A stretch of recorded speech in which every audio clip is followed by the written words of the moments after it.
닭고기는 많이 커. 닭고기가 좀 작아진다는 얘기가 있는데 많이 커는 아니겠죠? 아니죠. 많이 커다 보면 명민준 씨 많아요. 진짜 커. 명민준만. 그렇죠. 그건 비밀인데 또. 자, 마음이 좀 큽니다.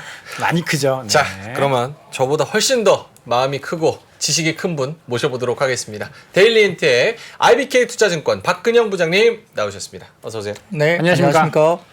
제가 얼굴에 뭐가 많이 네. 붙으셨어요. 그걸 안 해봐서 그거 얼마 정도 해야 돼요? 아니 뭔지부터 알려주세요. 저는 처음 뵈서. 말씀 다 하셨죠.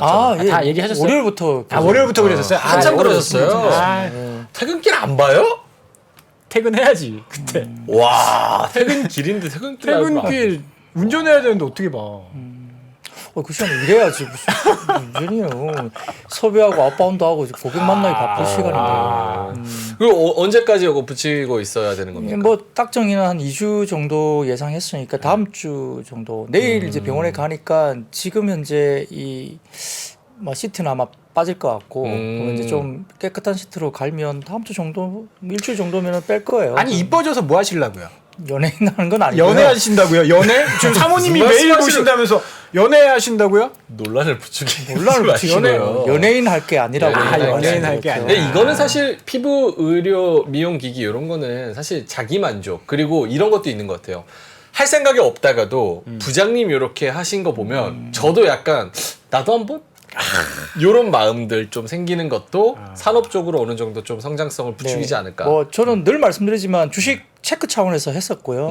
그 상장사 제품을 했는데 또 뭐 제 결과가 저도 이제 어떤 결과가 나올지 저도 봐야 되는데요. 뭐 색소라든지 흑자 이런 것들은 되게 어려운 시술이에요. 어렵죠. 예, 그래서 이제 잘못 건드리면 또 부작용도 날 수 있어서 한번 사활을 걸고 해봤는데 사실은 뭐 저희 집사람도 같이 했습니다.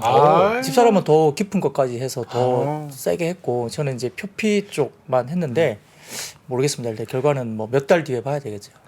주변 친구들 보면 확실히 이거 한번 하면은 달라지긴 달라지더라고요. 그렇죠? 근데 너무 비싸.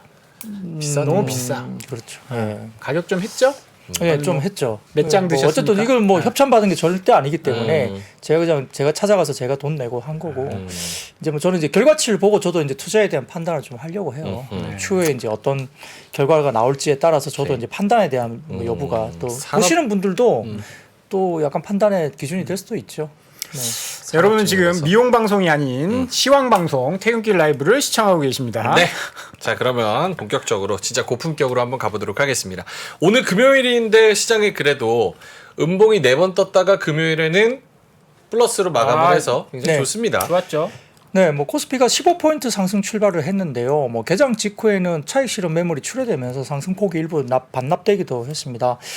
중국의 대규모 경기 부양책 부각이 됐습니다. 어제 경제 지표가 별로 안 좋게 나왔잖아요. 그래서 소매 판매 이런 것도 별로 안 좋게 나왔기 때문에 뭐 블룸버그 통신에서는 빠르면 16일 그리고 시장에서는 빠르면은 뭐 다음 주 초 정도의 12가지 정도의 대규모 경기 부양 초안이 나올 것으로 이제 해외 외신에서 계속 나왔기 때문에 경기 지표가 안 나온 것이 오히려 대규모 경기 부양책이 부각될 수 있는 그런 상황입니다.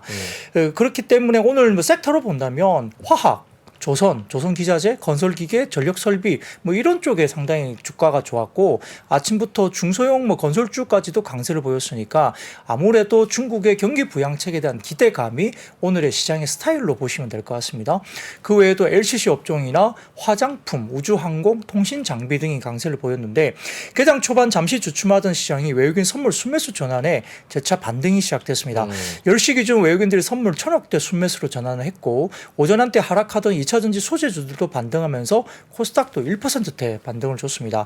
오후 들면서 장중 외국인 순매수 전환하면서 상승폭이 소폭도 확대되기 시작했는데 외국인은 금일 코스피 4,100억대 매수했고요. 선물은 2,800억대 매수하면서 시장의 추가 상승을 이끌었습니다. 말씀드렸던 뭐 경기 부양책에 대한 기대감이 오후까지 유입되면서 상당히 탄탄하게 주가가 올라왔고요. 한국 증시에 대한 긍정적인 평가도 영향이 있었습니다. 모건 스탠리가 12개월 전망 코스피를 2,750 기존 3,000포인트에서 2,900포인트로 상향을 했고 기업들의 실적이 바닥을 치고 돌아서는 시점이다. 결국은 이제 어닝, 그러니까 실적으로 돌아가는 그런 시점이다. 이렇게 봤습니다. 실적 상세라는 거죠. 3,000포인트 돌파 여부는 글로벌 경기 상황을 보면서 추가적으로 판단하겠다고 분석을 했는데 예. 상당히 상향 조정이 이루어지고 있는 모습입니다. 외국인들은 코스피에서는 기계와 운수 장비, 운수 창고, 화학 매수를 했고요. 코스닥에서는 반도체를 매도했습니다. 기계 게임 업종 매수가 들어왔고 기관은 코스피에서 운수 장비와 운수 창고, 서비스를 매수했고 코스닥에서는 반도체와 2차 전지를 매수했고요. 원달러 환율은 1270원 초반대로 하락을 했습니다. 밤사이에 달러 약세 영향 때문에 그랬고 위안화 약세 영향에도 하락폭을 좀 축소했다고 볼 수 있습니다. 업종별로는 섬유 의복이 강세를 보였고 한세실업은 장중 9%대 급등가 나왔고요. 운수창고 같은 경우는 2분기 실적 서프라이즈 기대감에 대한항공이 장중 5% 상승하면서 그 외에도 제주항공과 진에어 등의 LCC 주가도 동반 상승했습니다.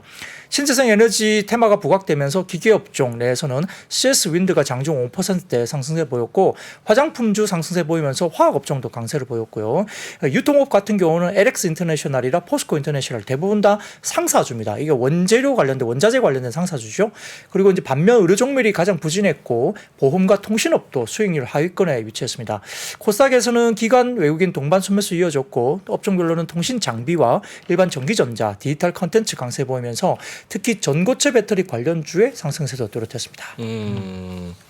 환율 관련해서 코멘트 해주실 거 있어요? 환율 관련해서 달러 약세. 달러 약세? 달러는 왜 약세냐? 음. 미국의 금리 동결, 22 금리 인상. 7월에도 또 올린대.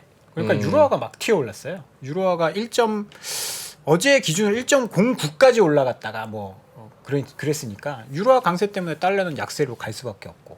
모르는 얘기 좀 해주실래요?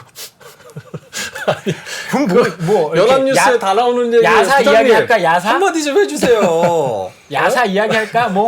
비하인드 썰 같은 거. 아무도 모르는 얘기 해줘야죠. 배를 얼마 수주했다 이런 거 얘기할까? 그게 야사인가요? 공정 뉴스 나오는 거 아니야? 공정한 방송을 해야 될 거 아니야. 아니 원엔 환율. 원엔 환율? 왜 갑자기 원 달러 아니고 원엔 환율은 왜? 좀 쉬고 계세요. 자, 빨리 진행하겠습니다. 진행하죠. 네. 자, 요거 뭡니까? 탈세계화에 따른 정부 주도 투자 기대감의 건설기계 강세. 요거는 읽어봐도 네. 내용이 무슨 말인지 잘 모르겠죠. 역시 이제 이것도 중국의 경기 부양 기대감도 역시 이제 영향을 미쳤다 볼 수 있고요.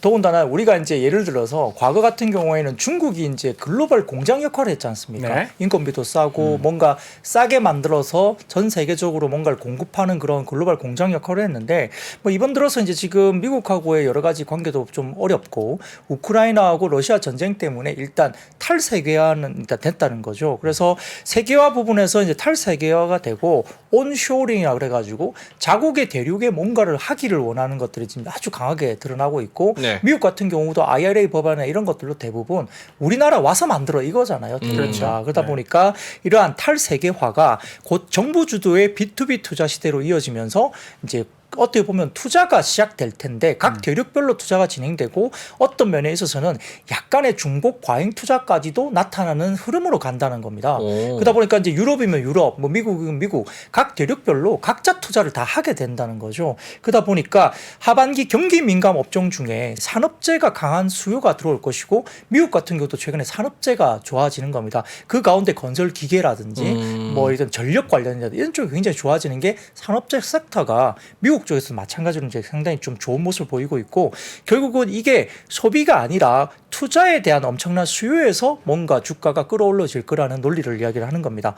그래서 실제로 미국의 공장 건설 관련된 지표가 작년에 좀 꺾일 거라고 생각했지만 네. IRA 법안이 통과된 이후로 작년 8월부터 공장 건설과 관련된 지표가 미국에서도 급등하기 시작하고 있고 현재도 계속적으로 그렇게 방향을 상승 쪽으로 이제 진행하고 있는 겁니다. 요거 차트 보니까 되게 놀랍네요. 그래프가. 네, 그렇습니다. 그래서 관련된 부분에서는 주택 경기는 미국도 좋지 못한데 하락세에도 불구하고 건설 노동자는 굉장히 호황인데 그게 왜냐하면 미국에서도 법안 통과 때문에 비주거용 건설 경기 쪽은 굉장히 호황입니다.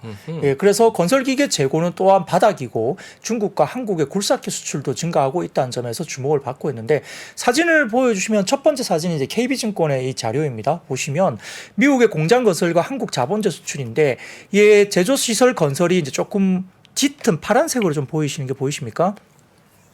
쭉 오른쪽으로 보시면 막 올라가고 있잖아요. 네. 2022년 8월에 IRA 법 상원 통과가 되면서 그때 이후로도 쭉 미국의 공장 건설 지표가 쭉 올라가고 있는 모습이 보이시죠.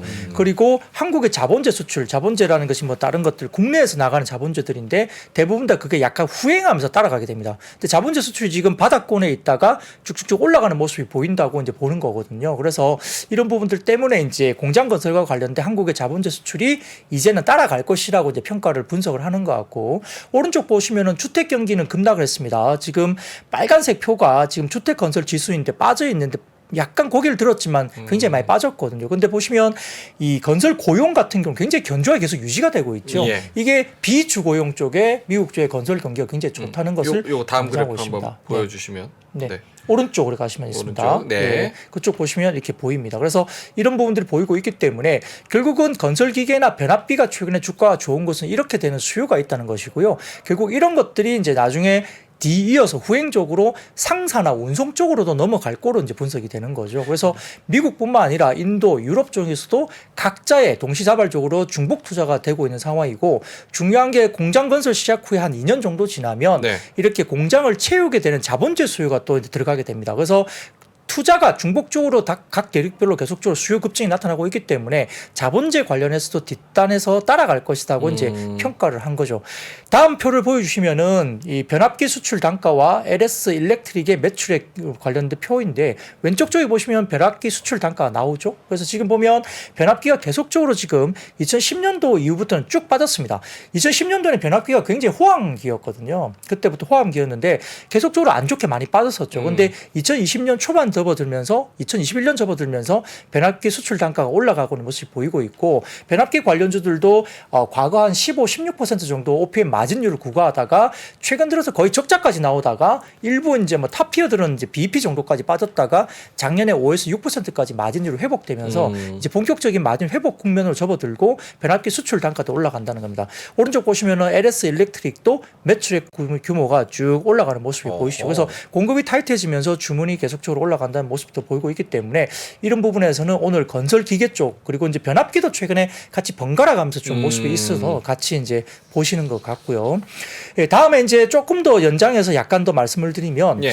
올해 이제 여름이 역사상 최악의 폭염 전망이 된다고 합니다. 벌써 무서워요. 좀 덥기도 하죠. 사실 뭐 5월 달부터 좀 더웠어요.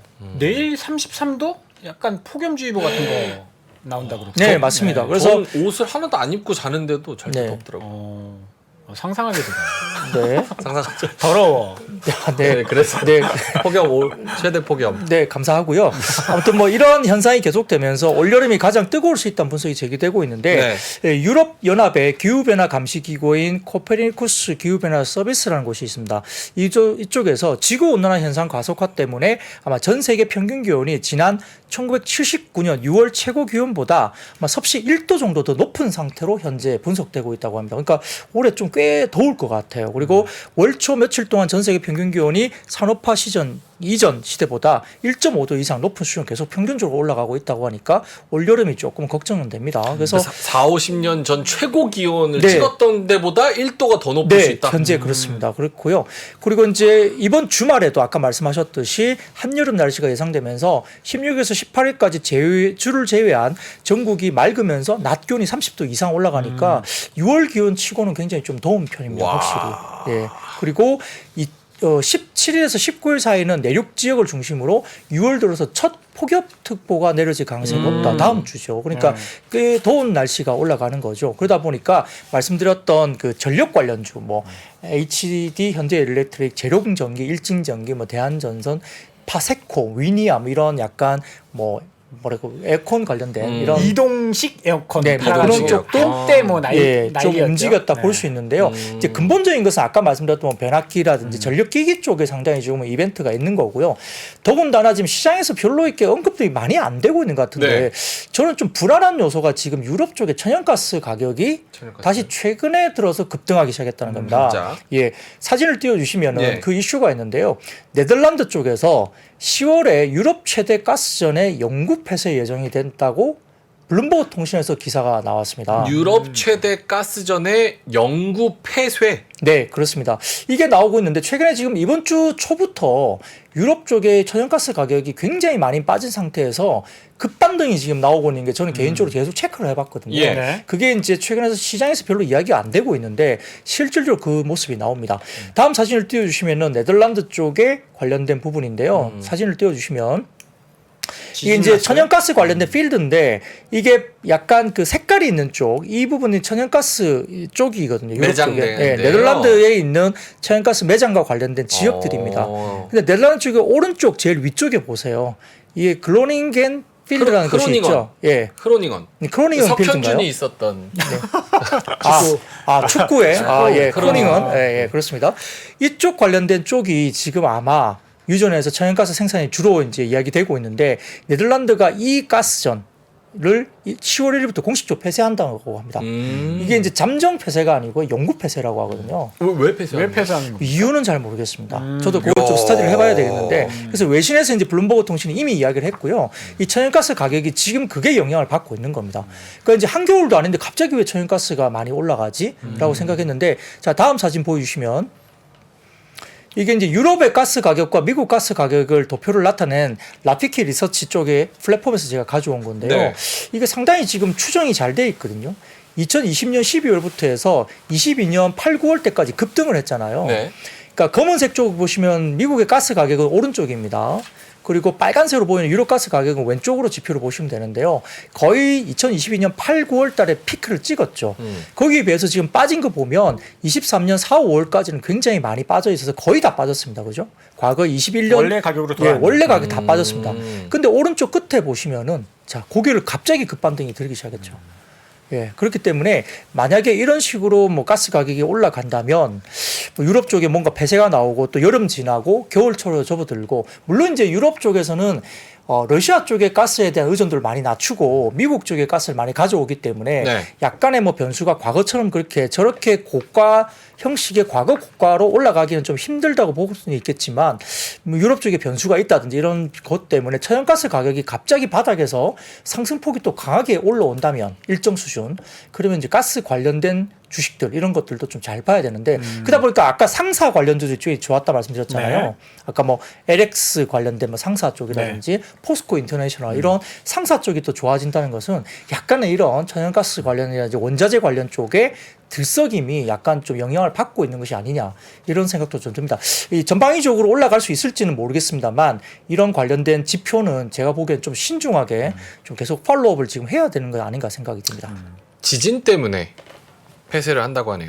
10월 달에 폐쇄할 예정이고 지금 뭐 채팅창에서도 올려주셨지만 10월 달에 폐쇄할 예정이고 그 지진이 100번 정도 와가지고 다른 그런 가정들이나 그런 일반 가정집들도 데미지를 많이 입어서 여기는 폐쇄하기로 했다라는 뉴스가 있습니다. 마켓 인사이더. 네, 그러다 보니까 이제 의외로 이 가스 관련된 원자재를 하는 상사들 이런 쪽이 좀 주목을 받을 수 있는 우리가 뜬금없이 이제 천연가스가 이렇게 움직임에 대한 네. 부분들은 좀 지켜봐야 될 것 같습니다. 요게 또 뇌관이 될 수도 있겠네요. 계속해서. 좀. 그렇죠. 예, 그런데 지금 최근에 뉴스는 이제 러시아하고 중국하고 네. 천연가스 서로끼리 뭐 주고받는다고 또 최근에 뉴스 나왔잖아요. 중국이요? 어젠가 이야기 나왔습니다. 중국하고 러시아하고 새롭게 새로운 천연가스 공급을 하는 그런 협정을 맺었다. 어저께 제가 뭐 마감 시간 때 말씀을 또 드렸었거든요. 네네. 그러다 보니까 약간의 어떤 천연가스 부분에 대한 스터디가 좀 폴로업이 좀 돼야 된다. 아무도 지금 신경 안 써요. 천연가스 올라가는 거 지금 아무도 말 안 하거든요. 요거 올라가면은 또 다음 FOMC의 금리 인상이나 이런 기조에도 좀 영향을 끼칠 수 있는 부분도 있겠네요. 글쎄요. 뭐 근데 이제 여러 가지 뭐 천연가스만 갖고 이제 뭐 어떤 PCI가 이야기된 건 아니니까요. 뭐 예를 들어서 뭐 이번에 많이 빠진 것이 이제 에너지 다른 원유 쪽이 빠지는데 사실 원유는 지금 다시 급락할 가능성이 있다고 이야기들이 많습니다. 사우디만 혼자 용쓰고 있기 때문에 과거의 시점에 그런 분위기에서 원유가 유가가 굉장히 급락했던 시절이 있었어요. 네. 비슷한 지금 오버랩이 되고 있는 환경이라서 오히려 원유가 또 많이 빠져버릴 수도 있고 뭐 그 외에도 뭐 주택 가격 관련된 부분들도 가격이 또 하향 추세로 명확하게 방향을 틀었기 때문에 뭐 그것만 가지고는 뭐 물가 지수가 많이 올라간다는 게 우리가 단언할 수는 없고요. 오히려 좀 재밌는 기사는 예를 들어서 뭐 비욘세가 유럽에 공연하는데 물가를 너무 올렸다 이런 말도 있잖아요. 갑자기요? 비욘세가? 왜냐하면 그 오. 지역에 뭐 호텔비나 그렇겠네. 뭐 어디 유럽 쪽에 어디 콘서트를 막 돌아다니는데 거기 공연장 근처에 있는 뭐 물가, 아, 그럴 수도 있겠네요. 뭐 호텔비, 큰일 났네. 지금 여의도 물가 난리 나게 생겼네. 뭐 그런 것들에서 이제 뉴스가 그렇게 나왔더라고요. 그래서 뭐 유럽이 아무리 뭐 누가 총재가 뭐 아무리 뭐 해도 비욘세 하나 가면은 뭐 물가 올린다 뭐 이런 식의 재밌는 기사도 나왔는데 뭐 아무튼 뭐 모르겠습니다. 어떤 식으로 뭐 내일 평가가 여의도에 될지. BTS 뭐 BTS. 행사한다는데 여의도 물가 확 오르는 거 아니었죠? 오늘 10주년. 오늘도 점심 5명 먹으니까 점심값이 10만 원 나오던데. 뭐 드셨길래? 콩국수 진주집 그렇게 비싸요? 15,000원. 만두 하나 시키고 이러면 진짜 10만 원 만두 2개 나오겠구나. 시키면 10만 진짜 10만 원. 4분 정도 주시면 한 10만 원 나오겠네요. 4명 5명이 먹으면 5명 먹었는데 10만 원 나왔대. 브루노 마스도 어디서 공연하죠? 진주집에서? 아니 아, 진주집에서 왜 공연을 해요? 진주집에서 브루노 마스 네. 안표가 몇 천만 원이라는 그런 이야기. 국내 공연이 아마 이번 주말에 있을 거요. 브루노 마스. 네네. 아마. 와 안 브루노 노래. 자 다음으로 넘어갈까요? 네. 알겠습니다. 항공. 최근에 이제 LCC 관련 항공 쪽은 제가 이번 주에도 한두 번 언급을 드렸었던 네. 부분입니다. 그래서 5월달 관련된 지표가 굉장히 좋았다. 2019년 코로나 팬데믹 이후로도 항공 운항 개수나 여객 수송이 5월달에 최고치를 찍었다. 제가 몇 번 말씀을 드렸는데 더군다나 이제 최근에 유가나 원달러 환율이 하락하면서 항공사 비용 부담도 당연히 낮아지고 있죠. 원유는 아마 상당히 좀 급락할 가능성이 높다고 분석도 나오고 있기 때문에 앞으로도. 네, 그렇습니다. 뭐 원유가 빠져 있지만 더 많이 빠질 수도 있다는 이야기가 지금 나옵니다. 사우디 혼자 용수고 있으니까요. 그래서 그런 상황이고요. 원달러 환율도 지금 1270원대까지 빠지고 있어서 항공사의 비용 부담도 상당히 떨어지고 있죠. 말씀드렸던 대신증권이 대한항공에 대해서 리포팅을 냈는데요. 오늘 2분기 영업이익을 5,518억 정도로 추정을 했는데 이게 굉장히 깜짝 어닝 서프라이즈입니다. 이렇게 나온다면. 그래서 깜짝 실적의 배경은 2분기에 제트유 가격이 배럴당 93달러, 시장의 예상치인 105억 달러보다 훨씬 더 많이 빠져 있는 상황이고 연료비 추정치가 약 1,000억 정도 이상 감소한다고 합니다. 엔데믹에 따른 여객 수요 회복 강도가 또 예상을 상회하고 있고 국제선 여객 일드도 이제 그 여객기 공급이 굉장히 지금 어렵다고 합니다. 공급이 잘 안 되고 있고 중고 여객기도 없다고 할 정도로 지금 뭐 모자라기 때문에 그러니까 이제 여객 일드 그러니까 티켓 가격 이런 것들이 많이 생각보다 그렇게 많이 안 빠진다는 거죠. 그래서 상당히 좀 패턴이 나오고 있다고 하는데 대신증권의 자료를 좀 가져와 봤습니다. 네. 대한항공 영업이익과 유가 추이인데요. 왼쪽 보시면은 뭐 1분기 이후에 2분기도 그렇고 항공유가 평균이 좀 많이 빠져 있습니다. 그래서 이제 영업이익 추이를 좀 체크해 보시면 될 것 같고 오른쪽 보시면은 대한항공 관련된 자료에서 오른쪽 보시면 대한항공 OPM과 출국자 수의 증가율 추이를 보시면 좋을 것 같습니다. 여기 보시면 이 도표 말고 오른쪽으로 좀 비춰주시면 좋겠습니다. 네. 보시면 대한항공 OPM과 출국자 수의 증가율 추이를 보이는 표가 나와 있죠. 오른쪽으로 좀 바꿔주세요. 네. 아니 아니요. 지금 밖에서 지금 놀고 있어. 뭐야? 아닙니다. 예, 죄송합니다. 예, 그래서 그 대한항공 몰라? OPM과 출국자 수의 증가율 추이를 보이는 표를 좀 보시면 이렇게 나와 있는데 OPM 맞을뿐만 아니라 출국자의 전년비 동기 대비 증가율인데요. 파란색 실선으로 보이는 게 출국자 수의 증가율 추이거든요. 계속적으로 지금 올라갑니다. 매 분기마다. 그래서 근데 반대로 영업이익은 계속 떨어지네요. 당연히 이제 마진율은 약간 빠질 수는 있죠. 근데 그럼에도 아무래도 불구하고 사람보다 네. 물건 실어 나르는 게 조금 더 돈이 그렇죠. 계속 뭐 항공 그럴까요? 수요라는 게 인원 수요도 있고 대한항공은 이제 화물 여객 관련된 네네. 부분도 많잖아요. 그러다 보니까 이 좀 뭐 이렇게 LCC 같은 경우는 전체적으로 여객에 대한 부분이 상당히 좀 비중이 높은데 네. 대한항공은 화물과 여객을 따로 좀 분리를 해야 되는데 이런 부분들이 이제 뭐 경기에 대한 부분 때문에 화물 수요는 좀 떨어지니까 어떻게 그랬으면 출국자 수 추이는 확실하게 올라오고 그렇네요. 있거든요. 그래서 그런 부분이고 그다음에 일단 환율이 1270원대로 올라가는 것들이 이제 이익단에 굉장히 좋을 것으로 보이고 제트유라든지 뭐 어쨌든 유가가 빠지면 유가. 기본적인 환경은 좋았고 그리고 또 LCC도 마찬가지고 최근에 2분기에 주가가 꽤 조정을 많이 받았어요. 고점 대비 조정을 받은 상태에서 받았죠. 3분기 그리고 5월달 지표가 워낙 좋게 나오다 보니까 3분기 기대감으로 주가들이 올라가는 겁니다. 그러다 보니까 이제 이렇게 나타난 거고 더군다나 대신증권의 진에어 관련된 이야기도 오늘 리포트를 냈는데 2분기 영업이익이 321억 정도로 2분기에 흑자 전환이 대부분 이제 전년비 대비해서 흑자 전환 될 것이라고 이야기를 했습니다. 그래서 시장 컨센서스가 영업이익이 237억 정도인데 대신증권이 추정하는 영업이익이 321억이니까 이것도 깜짝 오닝 서프라이즈입니다. 추정치 대비 거의 50% 이상 올라가는 추정치거든요. 네. 그러다 보니까 아마 어닝 관련된 부분도 좋아지는데 자 진에어 매출과 영업이익 추이를 보시면 예. 대한항공하고 좀 다르죠. 확실히 매출단 확 뛰고 영업이익 확 뛰고 이게 보이죠. 그러니까 화물보다는 여객 쪽에 좀 집중되어 있기 때문에 그러하죠. 네. 그래서 진에어가 뭐 일본 노선도 그랬고 동남아 노선 이런 부분들 확실히 좋아졌기 때문에 LCC 쪽도 좋아지고 그래서 최근 보면 LCC 쪽은 대부분 다 좋았었고 네. 대한항공은 별로 움직임이 사실 별로 없었었거든요. 네. 근데 어쨌든 간에 오늘 대한항공 관련된 이슈가 나오면서 대한항공도 주목을 받았지만 오늘은 LCC도 상당히 같이 좋으면서 최근 들어서 이번 주 들어서 관련된 항공주 LCC 쪽에 좀 움직임이 있었다 볼 수 있습니다. 여기 오케이. 대한항공 사실 이제 반도체 영향을 좀 많이 받는 것 같아요. 화물 반도체? 이런 게 화물이 좀 줄어드니까 네. 운송비도 좀 낮아지고 하니까. 음. 그래서 대한항공이 좋습니까? LCC가 좋습니까? 그 시장에서는 이제 최근에 LCC가 먼저 올랐기 때문에 네. 뭐 이제는 대한항공을 봐야 되는 거 아니라는 약간 옆발상의 뉴스는 이제 대신증권에서는 리포팅이 그렇게 코멘트를 했는데요. 각자 보기 나름이겠죠. 뭐 어쨌든 대한항공은 화물도 같이 좋아져야 되니까 뭐 영업이익단이 뭔가 달라지는 모습을 보여야 되는데 글쎄 뭐 경기가 조금은 바닥을 찍고 올라가고 여기까지 좋아지면은 좀 움직임이 생각보다 덜했던 대한항공이 매력적일 수도 있죠. 근데 뭐 출국자 수 보면 아까 그 진에어 그렇죠. 뭐 영업이익 제주항공, 그거 진에어 보면 뭐 이런 쪽으로 보면 네. 와. 근데 그런 얘기는 어떻게 해석을 해야 돼요? 그러니까 유가 낮아지는 거나 뭐 이런 거를 생각하면 지금부터 주가가 레벨업 할 가능성도 매우 높다라고 기대하는 분들이 계신 것 같고 반대로 생각했을 때 지금 항공기 굉장히 부족하잖아요. 네. 그래서 그 수요를 다 공급해서 그거를 매출로 쫙 가져오기에는 비행기가 너무 없어서 좀 힘들 수 있다. 가격도 뭐 티켓 가격도 무제한으로 올릴 수 있는 건 아니니까. 근데 이제 결국은 이제 수요에 달려 있는데요.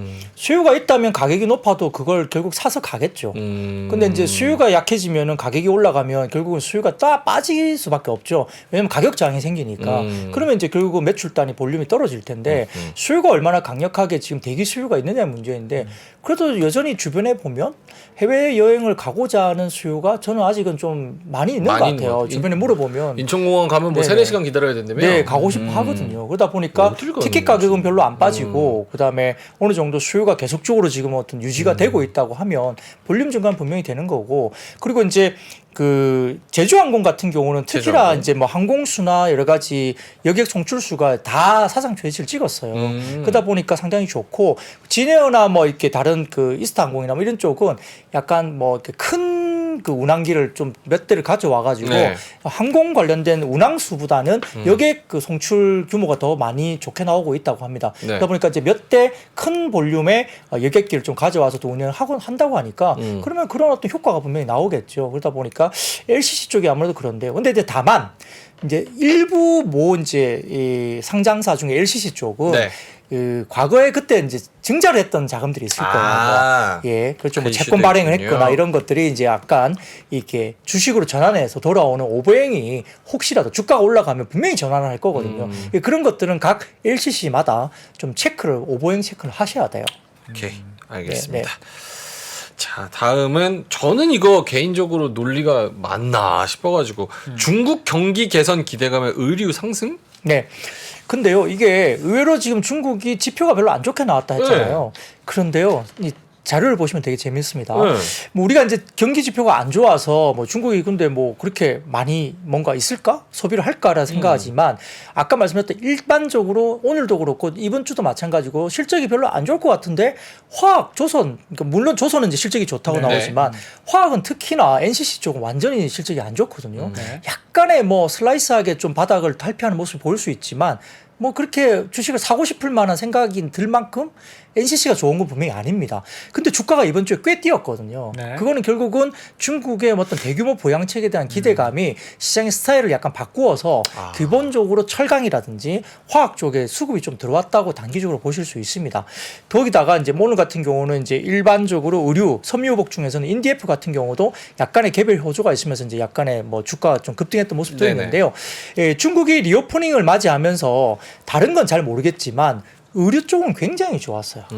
왜냐하면 이제 올해 1분기 접어들면서 중국 사람들이 해외로 나가는 여객이 엄청나게 많았거든요. 그러니까 뭐 뭐 예를 들어서 뭐 우리가 이제 뭐 우리가 태국 홍콩을 못 이런 데, 가더라도 태국 이런 데 많이, 예. 태국이라든지 마카오 이런 데도 마찬가지고 그런 쪽 굉장히 많이 나왔고 한국은 뭐 단체 여행이 아직은 좀 안 되고 있지만 개별단도 굉장히 좀 올라오는 모습이 지표가 나오거든요. 그러다 보니까 엄청나게 많이 해외에 나갔습니다.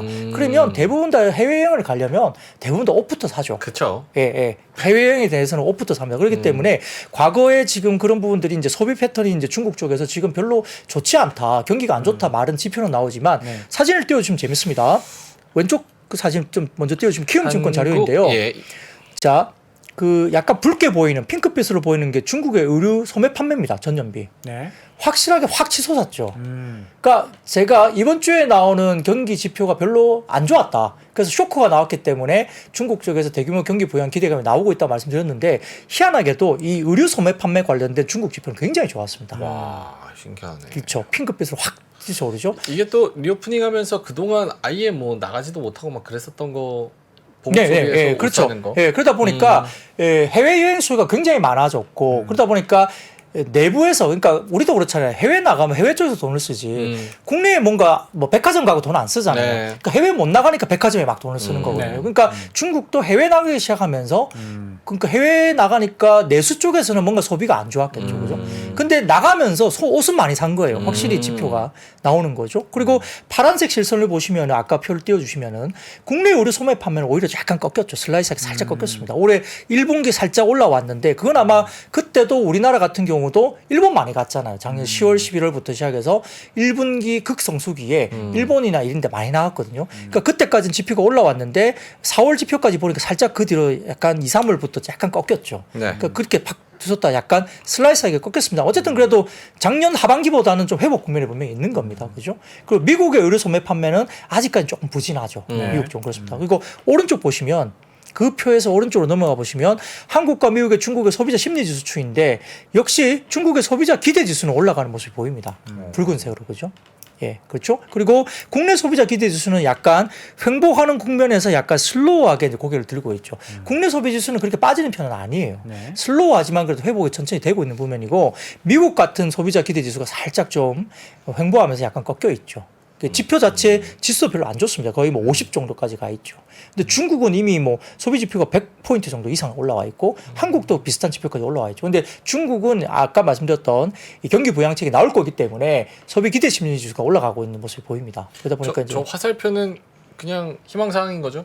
예측치? 예, 그렇습니다. 예. 그렇긴 방향만 하지만 뭐 아마 정해놓은 거죠. 방향성 분명히 올라갈 거예요. 왜냐하면 금리 인하도 지금 했죠. 그다음에 또 추가적인 뭐 여러 가지 지표들이 나오고 그다음 부동산 관련된 지표가 뭔가 개선책이 나올 거기 때문에 네. 이 심리 지수는 분명히 올라갈 겁니다. 그렇게 보이는 것 같고요. 그래서 내수 쪽은 국내에서 약간 어설프게나마 그래도 천천히 올라간다. 다음 사진 보시면 국내 소비자 심리 지수인데요.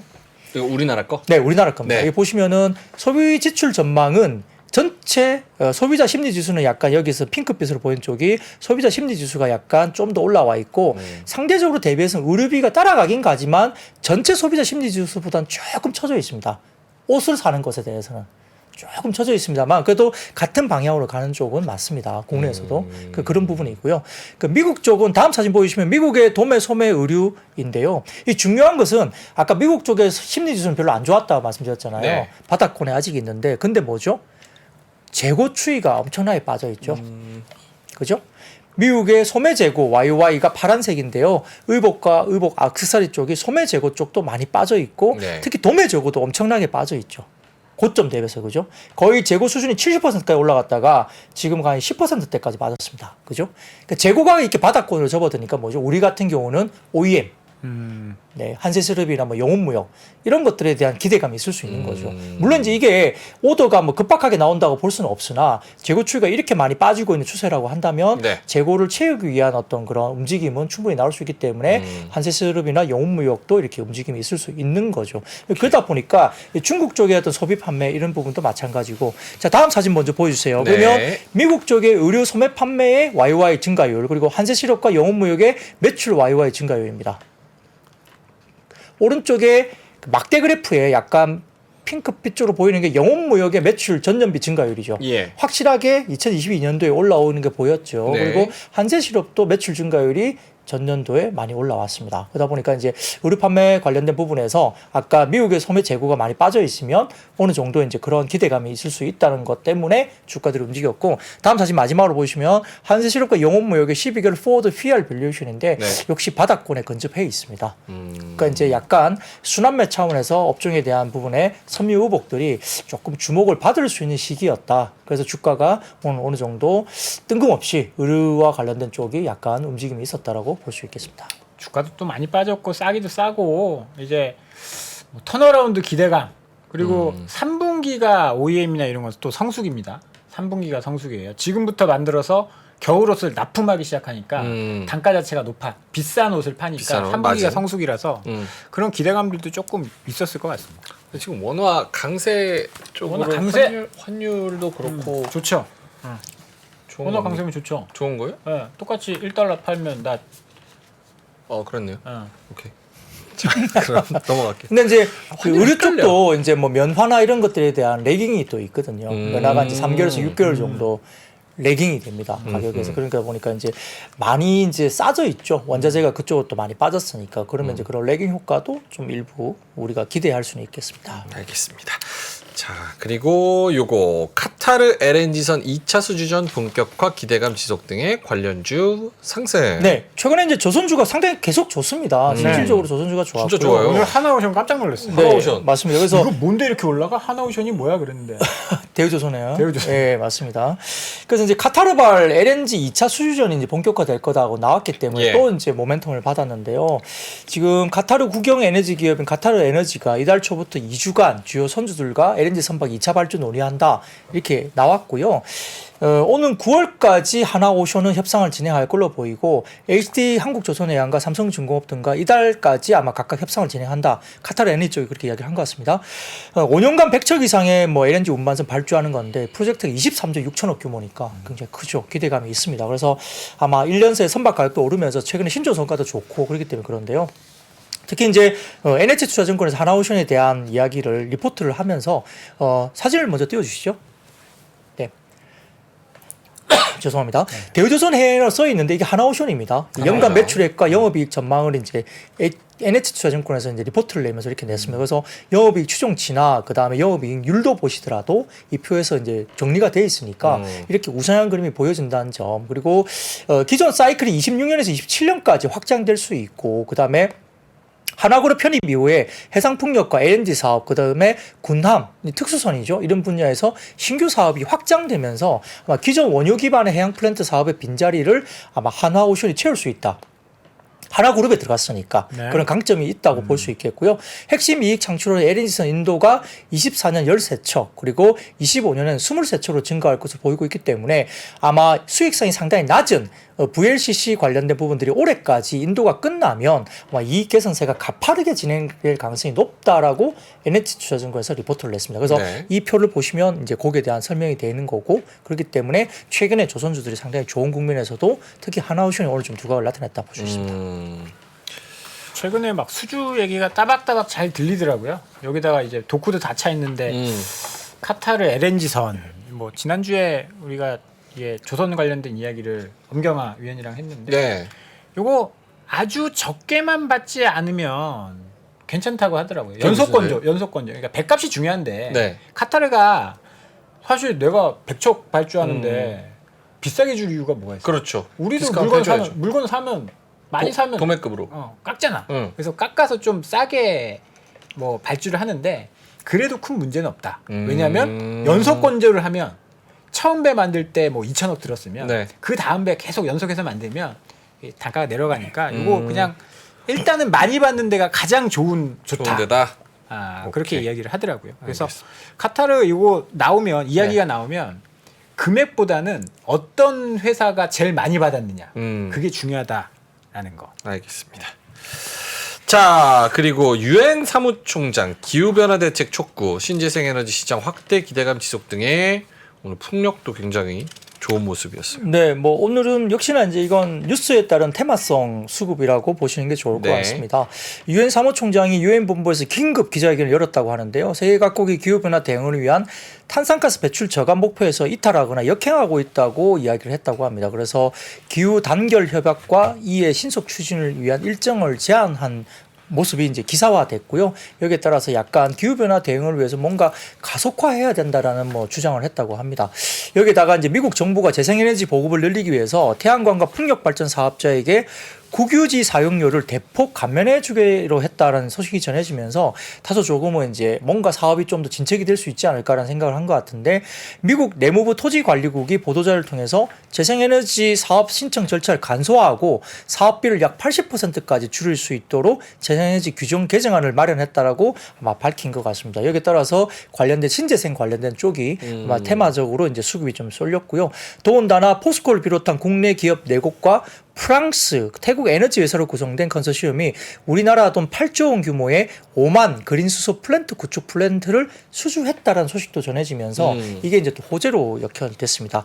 더군다나 특허청에서는 언론을 통해서 미국과 한국 그리고 일본, 중국, 유럽 특허청으로 구성된 선진 5개 특허청 청장이 미국 하와이에서 열린 기후변화 등에 대한 부분에 대해서 효과적으로 대응하기 위한 지적재산의 역할과 협력 방안에 대해서 논의했다. 뭐 이것도 이제 이제 국가적인 어떤 모임을 가지면서 협력하자 뭔가 나왔다. 이렇게 때문에 뭐 풍력, 뭐 태양광, 수소 관련된 시세생 일부 테마주들이 움직였다고 볼 수 있습니다. 아니 이런 얘기인데 레이크 머티리얼즈 왜 오르는 거예요? 왜 들어있는 거예요? 이거 뭐 전고체 뭐 한대요. 남의 회사라고 그렇게 너무 대충 톤 자체가 너무 성의가 없잖아요. 전고체 뭐 생산 설비 한대. 전고체. 전고체 배터리. 전구체 말고 전고체. 전고체. 근데 여기 왜 이거 뭐? 뭐 그것도 뭐 신재생이니까요. 왜냐면 레이크 머트리얼즈가 태양광에 들어가는 소재도 해요. 일부 합니다. 네. 태양광- 얘네는 다 하네요? 다 해. 반도체, 태양광, 2차 2차 전지 다 해요. 아, 그게 좋은 겁니까? 아니요. 전 잘 몰라요. 주가 보면 알잖아. 주가 보면. 주가는 좋아하는. 주가 보면 네, 알잖아요. 어쨌든 뭐 대주전자재로 이런 회사들로 태양광 관련 사업이 있어요.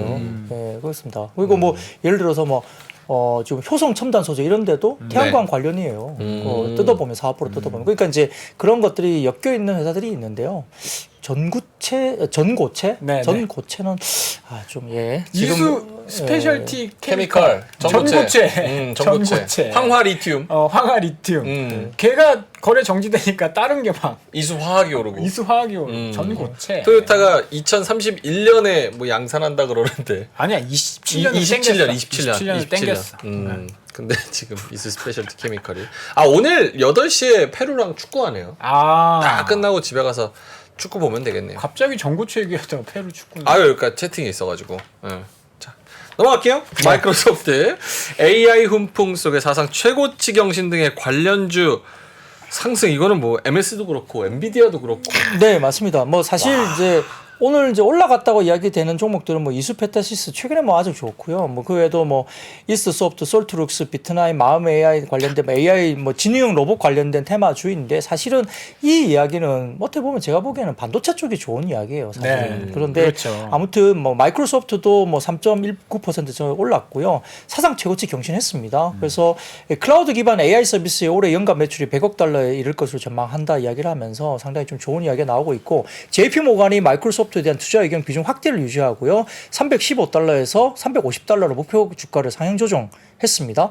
그런 것도 이야기가 있었고요. 그 다음에 여러 가지 부분에서는 결국 마이크로소프트가 전기차 자율주행 시장에도 진출할 채비를 하고 있다 이야기 알려지면서 MS가? 지난 15일 마이크로소프트가 벤츠와 손잡고 오픈 AI 생성형 인공지능 챗GPT를 벤츠에 장촉하면서 음성 인식 시험 서비스를 시작했다라고 합의를 했다고 합니다. 그러다 보니까 이제 AI 관련된 또 이슈가 좀 불거졌는데요. 근데 이제 이것만 갖고 이제 지능형 로봇이나 이런 테마주로 접근은 글쎄요. 저는 잘 모르겠고 사실은 이런 여러 가지 환경들은 이 반도체 섹터는 상당히 좋은 이야기가 분명히 맞는 거거든요. 삼성전자도 마찬가지고요. 그래서 반도체도 되게 좋았어요. 이쪽과 네, 관련돼서 맞습니다. 네. 뭐 GPU와 관련된 한미 반도체, 뭐 SNS 텍, 뭐 네. 이런 것들 주가가 엄청 네, 좋았잖아요. 맞습니다. 예. 그래서 오히려 뭐 그쪽으로 좀 더 집중하시는 게 좋지 않을까. 우리가 이야기했던 마음 AI는 뭐 하는 애들이? AI 그 마음을 이렇게 AI가 사명을 바꿨어요. 그 뭐였죠 원래? 마인드랩. 마인드랩. 마인드랩이었는데 이제 이게 뭐였죠? 이거 뭐 음성인식 뭐였던 거 셀바스 같은데. AI 뭐 AI만 붙으면 올라가는데 사실 뭐 이수페타시스 같은 거는 뭐 사실 적층 그 MLB 하니까. 네, 맞아요. 예. 아주 그, 요즘에 핫하죠. 아주 핫하긴 한데. 예, 맞아요. 예. 이게 마이크로소프트 오른다고 뒤에 AI 붙은 애들이 따라가는 게 요즘에 뭐 패키징 이야기가 워낙 핫하기 때문에요. 뭐 패키징. 그래서 한미 반도체라든지 그렇죠. 뭐 아까 말씀드린 이수페타시스나 뭐 그런 것도 그렇고 일부에 지금 뭐 아주 무겁게 뭐 짓눌려 있던 뭐 PCB 업종들까지도 막 이번 주 들어서 좀 들썩들썩했거든요. 예, 그렇기 때문에 쟤를 가니까 나도 오히려 간다. 좀 이 어닝 쪽으로 뭔가 변화가 정말 보일 수 있는 쪽의 중소형주를 좀 더 보시는 것도 예, 답일 것 같고 지금 말씀드렸던 뭐 여러 가지 AI 관련된 테마주들은 사실 실적 발표 나올 때는 정말 껍데기일 수도 있거든요. 잘못하면. 아니, 그 부분이 핵심인 것 같은데 네. 부장님이 보시기에는 그리고 우리 차장님도 마찬가지고 AI 관련해 가지고 우리나라에서 실제로 GPT가 이렇게 확장돼서 아 이걸로 실적이 눈에 보이게 성장한다 이렇게 찍히는 기업들이 있긴 있습니까? 잘 모르겠습니다. 현재까지는. 근데 미국에서도 오픈 AI 가지고 돈을 못 벌지 그렇죠. 않나요? 근데 하물며 우리 회사, 우리나라 상장사가 어떤 식으로 뭐 어떤 그걸 사업화 비즈니스 모델로 어닝을 급격하게 바꿀 수 있다라고 보기에는 모르겠어요. 꿈으로 가는 거니까. 그냥 기대감인 것 같고 그나마 이제 최근에 보면 또 AI 쪽에서는 뭐 루닛, 뭐 뷰노 루닛, 이런 뷰노. 쪽에서 정말 올라왔잖아요. 아 예. 거기는 예. 거기는 혁신이죠. 아하. 근데 이제 어쨌든 그런 급등주들이 나왔는데 우리가 예전에 로봇 관련주도 보면 뭐 예를 들어서 뭐 매출이 작년에 130억을 했는데 네. 시가총액이 2조 넘는다. 이게 약간 좀 이게 뭐 가는 건 가는 건데 네. 약간 설명하기는 어렵잖아요. 아 뭔가가. 밸류에이션 네. 10년치 땡겨오면 되죠. 아하. 네, 그래서 뭐 제가 더 길게 말씀드리긴 좀 어렵지만 10년 뒤에 내가 네. 살아있을지 없을지도 모른다. 오케이. 그러니까 이제 그런 것들이 나중에 어떤 뭐 그런 트렌드를 타서 주식을 또 하시다 보면 후폭풍에 치달리면 결국은 굉장히 타격을 받을 수 있는 부분도 분명히 있다. 좀 조심은 해야 되고 결국은 지금 아까 말씀드렸듯이 서두에 말씀드렸지만 지금 시장의 성격은 어닝 시즌에 초입일 수도 있어요. 어떻게 보면 그러다 보니까 조금 그런 것들을 좀 체크. 물론 이제 뭐 주가라는 게 사서 수익 나서 잘 팔면 제일 좋죠. 네. 뭐 그 회사가 어떻든 간에 내가 정상적으로 매매를 해서 수익이 나면 사실은 뭐 투자자 입장에서는 제일 좋은 겁니다만 그럼요. 우리가 이제 그런 것들은 정말 알 수 없는 영역이기 때문에 뭐 정상적인 어떤 주식 투자를 한다고 보면 조금 더 어닝에 기반한 뭐 투자를 하는 것이 맞다고 좀 보입니다. GPT를 자동차 특히 뭐 여기 벤츠에다가 거기서 그런 거 안 되잖아. 자 운전하면서 챗 GPT 나 오늘 김치찌개 끓일 건데 어떻게 끓여야 돼? 차에서 왜? 그런 거 한대. 기사 보면 아니 그렇게 자율주행이 완전 자율주행이 돼서 그거를 하겠다 그러면 이해를 하겠어요. 왜냐면 인포테인먼트의 그런 활용도가 높아지니까. 지금 레벨 2 실질적으로 돌아다니는데 이거 GPT를 여기 달아서 뭐 합니까? 아니 운전하면서 그런 거 안 해봤어? 운전하면서 라디오랑 대화 안 해봤나? 심심하니까. 넘어가지. 심심하니까. 넘어가지. 뭐지? 빨리 넘어가야 돼. 3분밖에. 아 근데 요즘에 키맥 같은 거 보면 예를 들어서 뭐 어딜 가다가 어디 근처에 뭐 맛있는 뭐 유명한 카페 찾아줘 그러면 그런 것도 있네요. 음성으로 해서 그래. 어디가 이제 쭉 후보지가 나오고 그럼 제일 가까운 곳으로 가줘 그러면 이제 티맥 같은 경우 나오잖아요. 납득은 하는데 네, 그런 그게 서비스는 분명히 있을 수 있는 거죠. GPT가 필요할 정도로 고지능의 인공지능이 필요한 서비스냐? 솔로들은 필요하다고. 솔로들은 필요해. 솔로도 오케이. 나 같은 경우에는 와이프한테 야야 이거 좀 검색 좀 해봐라 이렇게 근데 혼자 운전하는 사람들은 필요하다고. 알겠습니다. 넘어가죠. 뒤에 중요한 뉴스니까 빨리 넘어가야 돼요. 네네네. 버진 갤럭틱 이달 말 첫 상업 우주 여행 추진. 네, 맞습니다. 뭐 장기적으로 뭐 한 번에 800명을 태운 우주선을 우주 공간에 띄울 거다까지 나왔던 것 같고요. 이달 말에 버진 갤럭틱이 상업적 우주 관광 시대를 열 첫 우주 비행선 발사에 나설 거다 보입니다. 그래서 아마 갤럭틱 뭐 넘버 1, 뭐 1호라고 명명된 것 같은데요. 네. 아마 27일부터 30일 사이에 발사될 거다 이야기를 했고요. 아마 시간 외에서 오늘 아침에 시간 외에서 거의 30% 가까이 급등한 걸로 제가 알았습니다. 그래서 관련된 쪽이 이야기되다 보니까 이제 뭐 방산주 비슷한 뭐 종목들, 항공주 관련된 종목들이 이제 오늘 좀 주가가 올라왔고요. 더군다나 하나 에어로스페이스와 하나 시스템은 파리 에어쇼에서 누리호와 UAM 관련된 공개 예정 소식이 또 전해지면서 또 주목을 받았습니다. 갔다가 돌아오는 거죠? 와야죠. 안 들어오면 어떡해요. 800명 실었다는. 아니 저 모르니까. 왜 그럼 거기 안 돌아오면 실을 사람 있어요? 아 거기? 비행기도 사고 나는데 무서워서. 자 알겠습니다. 요거 다음 거 갈까요? 네, 역시 이제 뭐 이번 것도 좀 약간 재탕입니다. 네. 뭐 우크라이나 재건 회의 개최 예정 이것 때문에 뭐 기대감인데요. 뭐 사실 모르겠습니다. 이게 뭐 현지 시간으로 6월 21일부터 22일까지 영국 런던에서 제2차 우크라이나 재건회의가 개최될 예정이기 때문에 뭐 정부가 약 5천여 개의 재검사 프로젝트를 정보를 담은 DB를 재건회의에 공개할 예정이다 이렇게 이야기 나왔습니다. 이것도 이제 뉴스성 테마성으로 보시면 될 것 같습니다. 이제 10년간 9천억 달러 약 1,200조 원에 달할 것으로 추정은 되고 있는 상황이고요. 더군다나 이제 13일 지난 13일 HT 현대건설기계 울산 캠퍼스에 우크라이나 철도공사 관계자 일행이 또 방문을 했다고 하거든요. 그러다 보니까 이제 HT 현대건설기계가 약간 좀 주목을 받은 건 있습니다. 그래서 이 자리에서 현지 딜러망과 장비 공급 계약이나 뭐 기술 지원 사항을 소개를 했고 현지 조사가 이루어질 경우에는 약간 우크라이나 인프라부가 협조해 줄 것을 요청했다 이렇게 알려지니까 좀 긴밀한 미팅을 했다라고 알려지는 거죠. 거기다가 이제 최근에 어제 오늘 다산 네트워크스가 뭐 상한가를 이틀 동안 갔는데요. 연상. 예, 이것도 그렇습니다. 그래서 이제 우크라이나 전력망 관련된 통신망 재건하는 지원 사업에 참여할 계획이다 이렇게 이야기하면서 모르겠습니다. 실제로 이게 정말 될지 안 될지 모르겠는데 일단 이틀간 연상을 갔기 때문에 다산 네트워크에서 주목을 받았습니다만 아무튼 뭐 이런 관련주는 계속 재탕입니다. 뉴스 재탕이기 때문에 좀 뭐 이게 따라갈 만한 건가 싶기는 합니다. 근데 뭐 좀 종목들은 달라지는 것 같아요. 작년 재건이랑 올해 재건이랑은 또 종목이 좀 다르고. 네, 그렇습니다.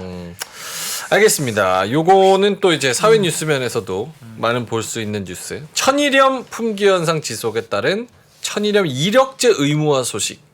네, 맞습니다. 지금 사진 찍어주시죠 먼저. 네. 이 천일염 최근에 많이 좀 이렇게 많이 사시는 것 같아요. 그러니까 네. 국내 최대 염전 업체가 온라인 판매 중단 사태까지 나오는 상황입니다. 이게 그 온라인 홈숍 그 온라인 쪽에 그 캡처한 사진인데요. 이게 기사화까지 됐습니다. 이것도 기사화까지 됐기 때문에 지금 가져왔고요. 관련해서 이제 판매 중단 사태가 나오고 있고 일부 온라인 쇼핑몰에서는 20kg 천일염 한 박스가 95,000원까지 판매한다고 하니까 상당히 많이 비싸죠.